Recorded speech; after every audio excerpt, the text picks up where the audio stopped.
On 2009 to 2014 Ford F-150s, the dashboard assembly is just a little bit different depending on whether or not it came with a flow-through center console.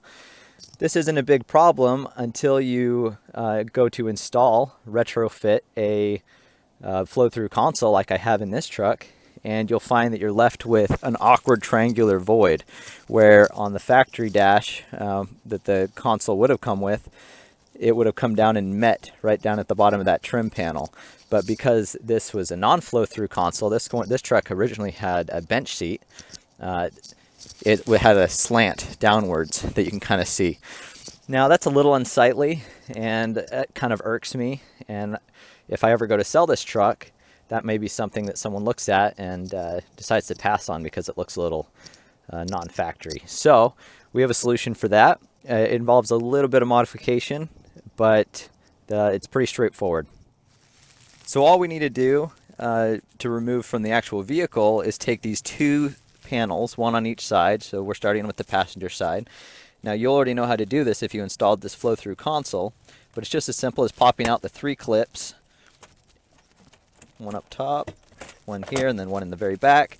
And then it's got that hook. And so we're going to pull this out.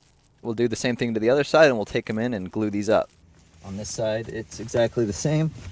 Just pull it out. It's the clip right up here, one down there, and then another white one at the end. Okay, so this is everything we need. So we've got our two panels that we just pulled off. And these are the actual fillers that we're going to be using. And these are 3D printed from carbon fiber reinforced polycarbonate. And pretty much what these are is each of them are two pieces. And they're held on with neodymium magnets. So they're pretty strong. And they're epoxied in there.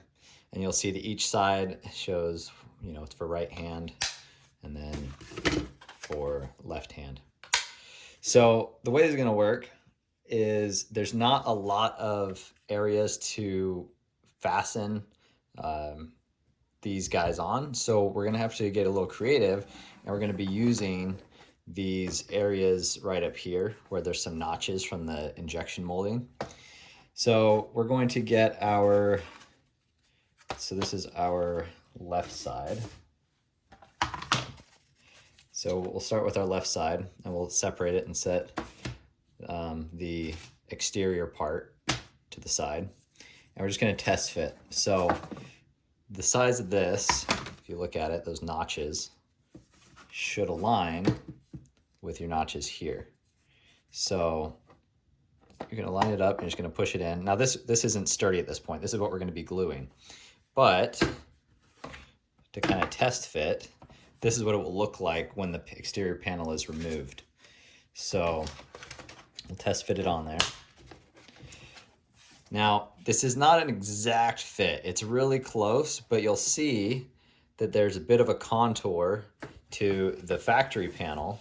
And then this is printed straight, and it's printed with a nice texture so it doesn't look 3D printed. But pretty much because that you're gonna have a little bit of a dip, it's not gonna be perfect. And each panel could be a little bit different based on, how warped it is.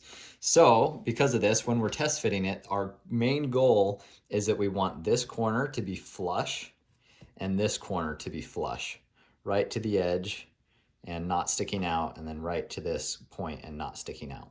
So when we glue this up, we're actually gonna wanna leave these attached. And then, careful not to get glue on this external portion because we want to be able to remove it. But we're going to be using these as a means of alignment. So because there is some play, you should be able to push it in, out, a little bit side to side, not a lot, but enough that we need to keep it aligned, or else when we go to fit it up, it's not going to work real well.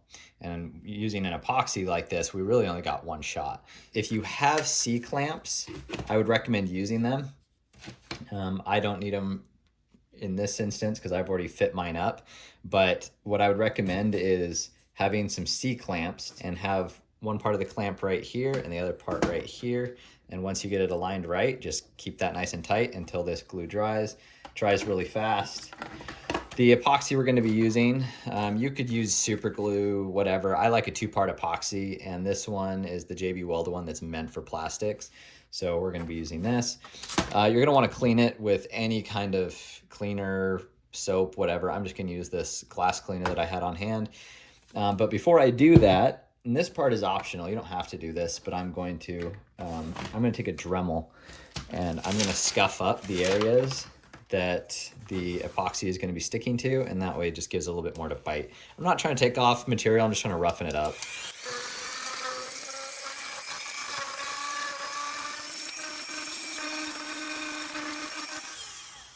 Then we're going to take some of this cleaner.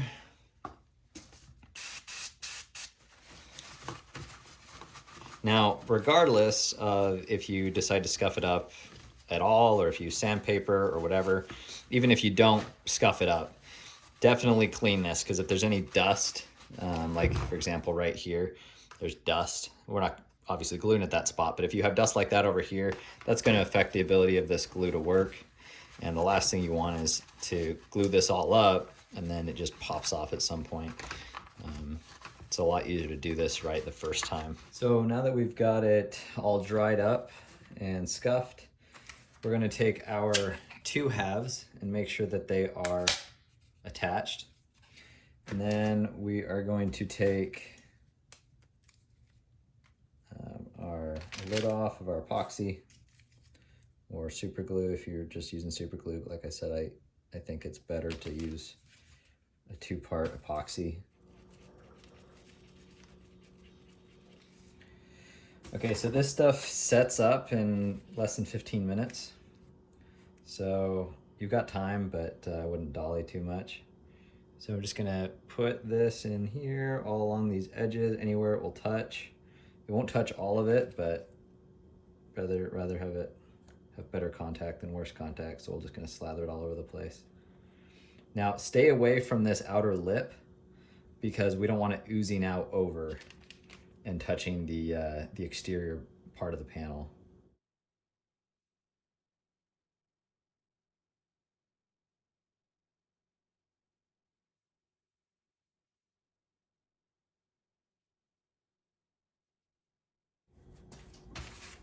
All right, so now we're going to take our insert. We're going to line it up, press down. And this is where we want to make sure that these two edges are flush and aligned, and then here is more or less flush and aligned. Now, depending on how much you flex this panel is going to change this, but just get it close. Don't worry about this dip in the middle, that's inevitable. So then we're going to put our clamp just something to hold it. Doesn't need to be super tight. Just something to hold it in place and verify that you still have the positioning that you want. And then we're just gonna let this dry. If you want, at this point, you could come back and get a little bit more of your excess and put it right here in these cracks. So that's kind of your goal right there. You do not want it oozing from this crack. So for two reasons. First off, it will look ugly, and second, you won't be able to move this exterior piece if it's glued to the interior piece. That's why we have magnets. So sweet, so this one's done. So for the right side, you'll notice that the slot that we're putting in is longer and skinnier. And so of course it reflects it on this one. You would think these two triangular pieces would be just exact mirrors of each other, but they're actually completely different sizes. So the fitment is going to be a little bit different, but the same concept. You're just going to want to make sure that you align it. This one will have a little bit more adjustment than the other side did. So we're going to put some more glue in here.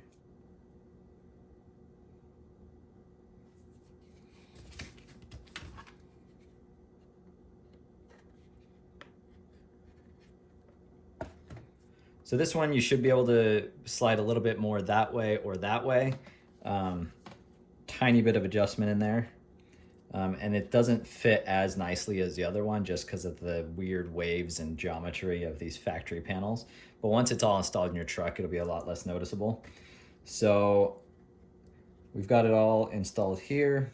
Okay, now that we've got that clamped on there, we'll do the same thing. We'll flip it around and take some of our excess. All right, and there's our result.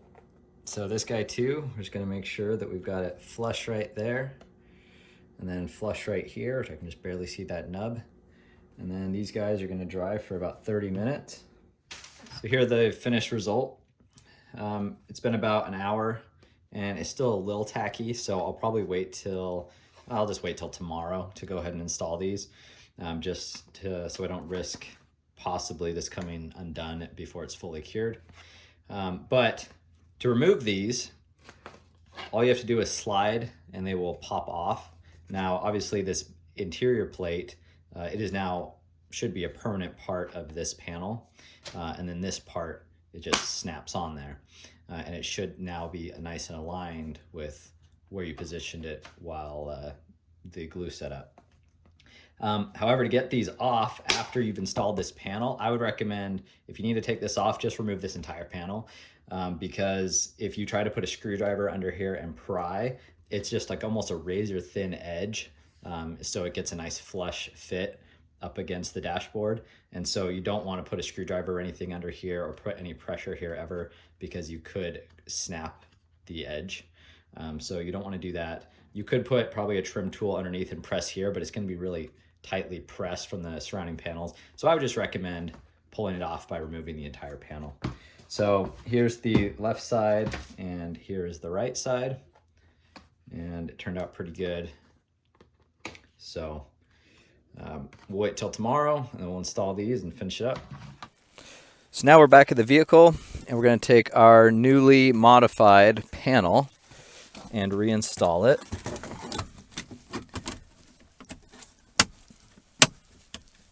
Making sure to get the hook on the front end and then these 3 clips. And then it is just as simple as taking our outer trim piece and sliding it into place. And we will do the same thing on the right side.